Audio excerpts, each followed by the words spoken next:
Using flashcards has revolutionized the way we learn, but the thing is, most of us just don't use them the right way. We just jump straight into rote memorizing thousands of them. We sacrifice understanding and then we just become over-reliant on them. However, I realized that there's a way to upgrade the entire flashcard method. Hey guys, welcome back to the channel. My name is Zain and I'm a second year medical student at the University of Manchester. So in this video, I'm going to go through the right way to create these flashcards and integrate them into your revision, as well as two highly recommended alternatives if, like me, you're not a big fan of using them. Understand everything first. Now, there's nothing wrong with using flashcards at all. They're a great tool, but the problem arises with how much you use them and the ways in which you use them. If you're someone who fully embraces the active recall, the testing yourself methods, but instead of taking the time to understand the topic first, if you just jump straight to making the flashcards and then memorizing them, all of that effort is near useless. Because even though you may be testing yourself, what you don't realize is that if you don't lay a foundation, if you don't have a mental model to relate this new information to in your head, then all you're doing is memorizing specific unrelated facts on flashcards. They're all separate facts. They're useless unless your head already has a good understanding of the topic to then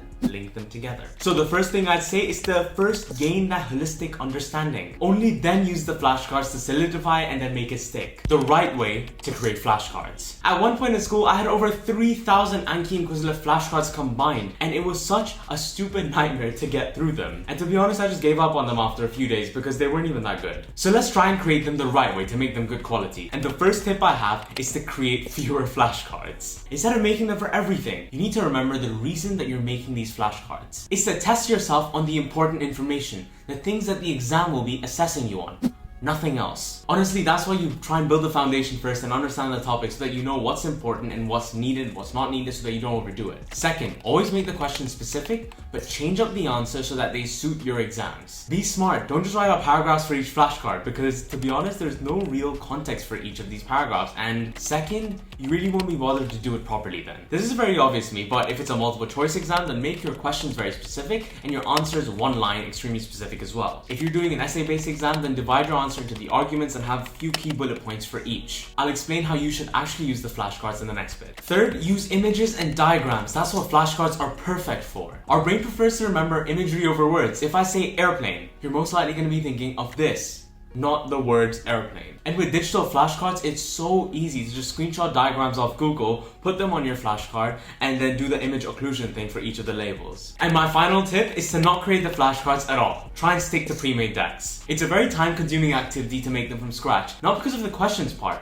but because of the answers part. It just takes way too long. The stuff you're studying is new to you, so it'll take time to figure out whether the answers you're actually putting on there are correct and good enough for your exams. For medics, there's hundreds of Quizlet flashcard decks made for your specific university. There's the Onking, and I'm sure it's pretty similar for other university degrees as well. How to integrate flashcards into your revision. Most people just sit there and start banging out flashcards, going through hundreds every single day, one after the other. That just makes zero sense to me, unless you have some perfect recall. You're using these flashcards to see what you know, see what you don't know, and test yourself. So treat it like a process instead of this quantity-based thing. My usual process starts off with doing some initial testing, doing a handful of flashcards, a few questions, to see where my knowledge is at, like a warm-up. Then I go spend a lot of time on understanding my weaker topics, the things that I feel a bit unsure about, and fill in those knowledge gaps with readings and videos. And the last step of the process is to go back to the flashcards now and properly test my understanding. I sit there, quiz myself, say the answers out loud, and note down the things that I don't know. And then check and improve the answers using the proper resources. Look, I only do flashcards for pharmacology and anatomy because they're both more of a memory game than an understanding one. But when I get something wrong, I don't try and memorize the answer in the back of the flashcards. I go back to the key resources, the textbooks, the videos. I look at them, I have them open on one side while I'm actually doing the flashcards, and then when I get something wrong, I look back at them. So treat the answers at the back of the flashcard as indicators, as basic suggestions, especially if it's a more difficult topic. Because if you just treat them as the main info that you need to know, then you'll just end up memorizing these few bullet points that you have written down. When in reality, the actual things that you need to know are given to you in context within things like your lectures or textbooks. So it makes much more sense to have them open on the side and learn from them instead of the back of the flashcard that you wrote. Creating my recall questions, alternative number 1. For everything else that's conceptually heavy, where your understanding comes first, like physiology, pathology, etc., I don't really find flashcards as effective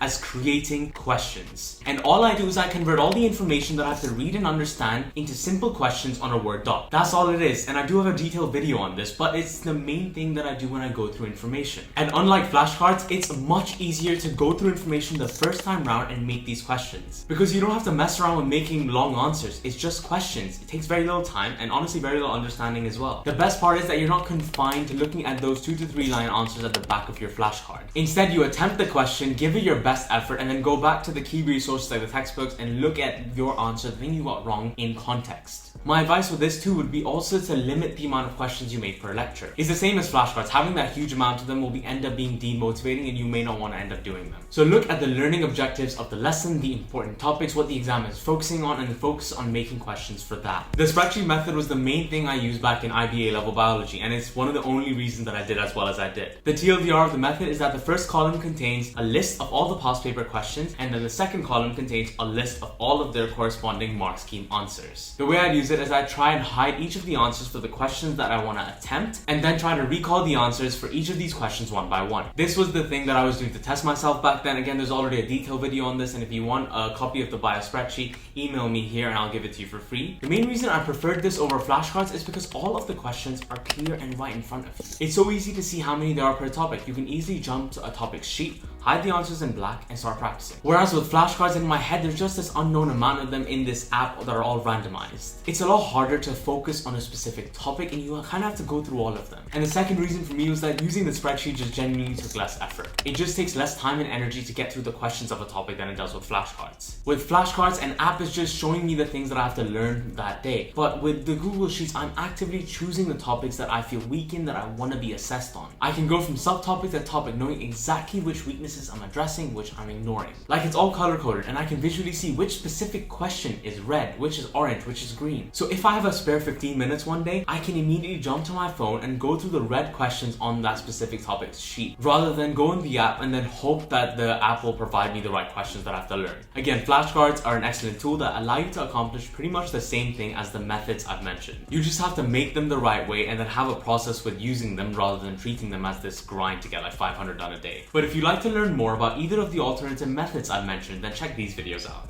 This is a detailed run through of how I create the recall questions, and this is a proper breakdown of how I use the spreadsheet method. Check it out if you're interested. Thank you so much for watching. I really hope this has helped, and I'll see you in the next one.